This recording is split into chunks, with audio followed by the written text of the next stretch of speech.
The Book of 1 Chronicles explained, from genealogies to glory. Please don't forget to like and subscribe, it really does help us build the channel.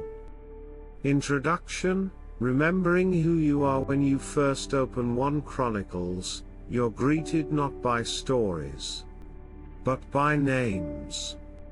Page after page of genealogy. Adam, Seth, Enosh, Abraham, Isaac, Jacob. For most modern readers, it's easy to skim or skip. But to the people of Israel, these names weren't filler, they were a lifeline. You see, 1 Chronicles was written after the exile, when God's people had returned from Babylon to a broken homeland. Jerusalem was in ruins. The temple was gone. The Davidic dynasty was shattered. The people asked, "Has God forgotten his promises?" And the chronicler, traditionally believed to be Ezra the priest, answers, "No. God has not forgotten. His story still includes you." 1 Chronicles 1:1, ESV, Adam, Seth, Enosh. From the first man to the last king, this book rebuilds a nation's memory, a reminder that even when we forget God, He never forgets us. From Adam to David, the line of promise. The first 9 chapters trace an unbroken line of history from Adam to Abraham, from Abraham to David, and from David to the tribes of Israel. It's more than genealogy, it's a timeline of covenant. It connects the post-exilic people back to their roots. You still belong to the family of faith. You still belong to God's plan. 1 Chronicles 9:1, NIV, all Israel was listed in the genealogies recorded in the book of the kings of Israel and Judah. They were taken captive to Babylon because of their unfaithfulness. Even in listing names, the writer teaches a lesson. Israel's exile was caused by sin, but the covenant didn't end there. Spiritual insight. God's promises may be delayed, but they are never denied. His faithfulness outlasts our failures. The rise of David, God's chosen king. After the genealogies, the story centers on one man, David. The chronicler retells David's rise, but with a new perspective. In 1 Samuel and 2 Samuel, we see David's human flaws, his sin with Bathsheba, his conflicts, his struggles. But in 1 Chronicles, the focus shifts from David's sin to David's calling, worship, and preparation. This is not revisionism, it's restoration. The writer highlights God's redemptive plan through David, the covenant king whose throne points to Christ. 1 Chronicles 11:2, NIV, the Lord your God said to you, "You will shepherd my people Israel, and you will become their ruler." From shepherd to sovereign, David becomes the model of godly leadership. Application: your past doesn't disqualify you from God's purpose. God redeems stories, He doesn't discard them.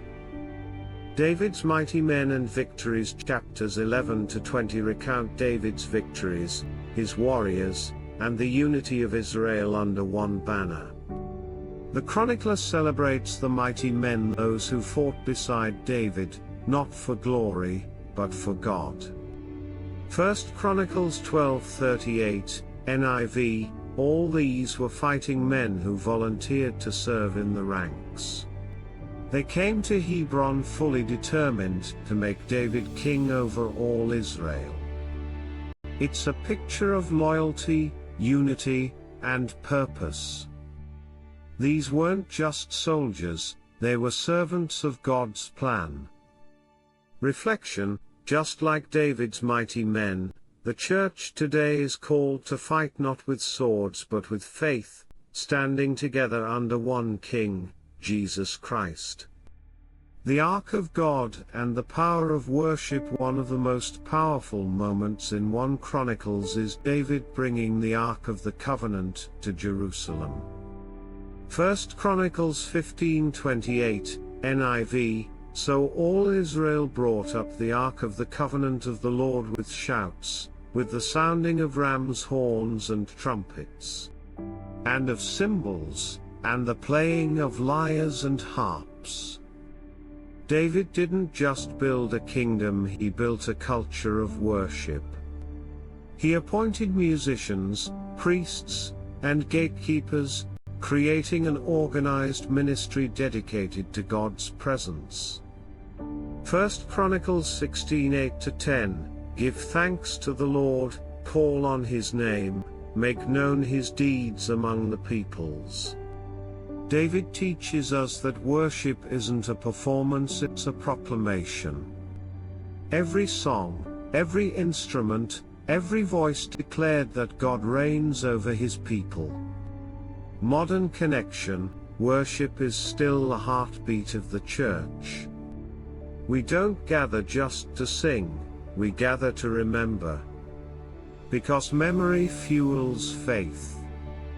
The covenant promise, God's eternal kingdom. In chapter 17, God makes one of the most important promises in Scripture, the Davidic covenant.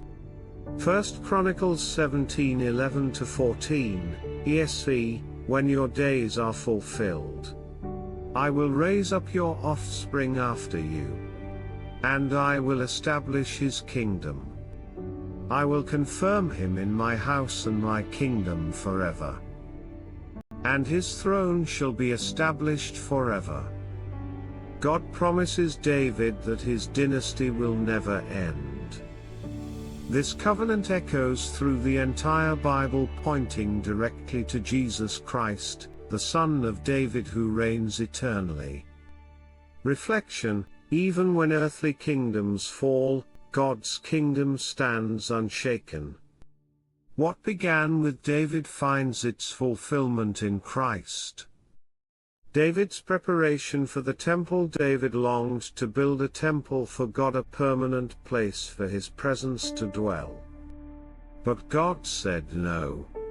That task would belong to David's son, Solomon. Instead of being bitter, David prepared everything: gold, silver, stone, wood, workers, and worship leaders.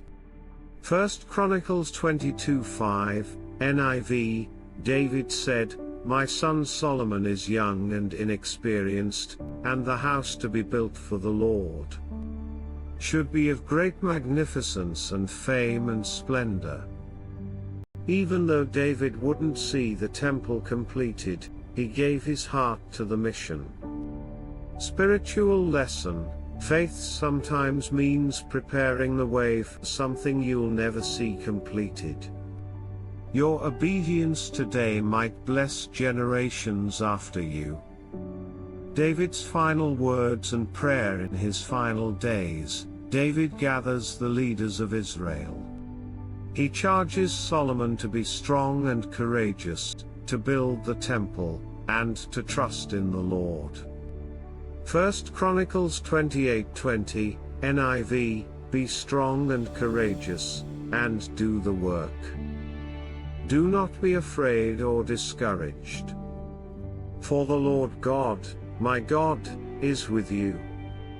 And then David prays one of the most beautiful prayers in the Bible, 1 Chronicles 29:11-13, ESV, Yours, O Lord, is the greatness and the power and the glory and the victory and the majesty, for all that is in the heavens and in the earth is yours.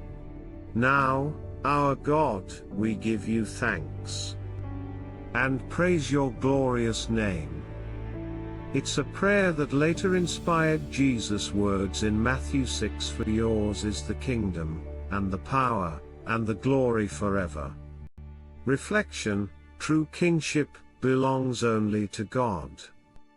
Even the greatest leaders are servants in his story.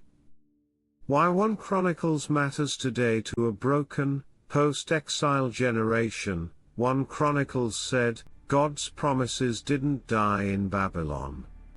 To us today, it says, your story isn't over either. When life feels uncertain, when you're rebuilding after failure or loss, remember, God is still the author of your story. Every name in 1 Chronicles represents a testimony of grace, restoration, and faithfulness. And just as God kept his covenant with David, he keeps his promises to you. 1 Chronicles 16:34, Give thanks to the Lord, for he is good, his love endures forever. Key takeaways. The book of 1 Chronicles reminds us, God's plans never fail, even when people do. Worship is our response to his faithfulness. Leadership is stewardship. Everything we have belongs to God. Preparation is obedience. Sometimes our greatest legacy is what we build for others. Christ is the fulfillment of every covenant, the eternal King who reigns forever. Closing reflection from the first name in Genesis to the final prayer of David. 1 Chronicles is a book of memory and hope. It teaches us that no matter how far we've fallen, God's story still includes us. And through Jesus, the true Son of David, his kingdom and his mercy will never end. Thanks for watching. If this video helped you understand 1 Chronicles, be sure to like, comment, and subscribe for more deep dives through every book of the Bible. Question for you: what stood out to you most in the story of 1 Chronicles? David's worship, his prayer, or God's covenant promise? And remember, stay in the Word, and let the Word stay in you.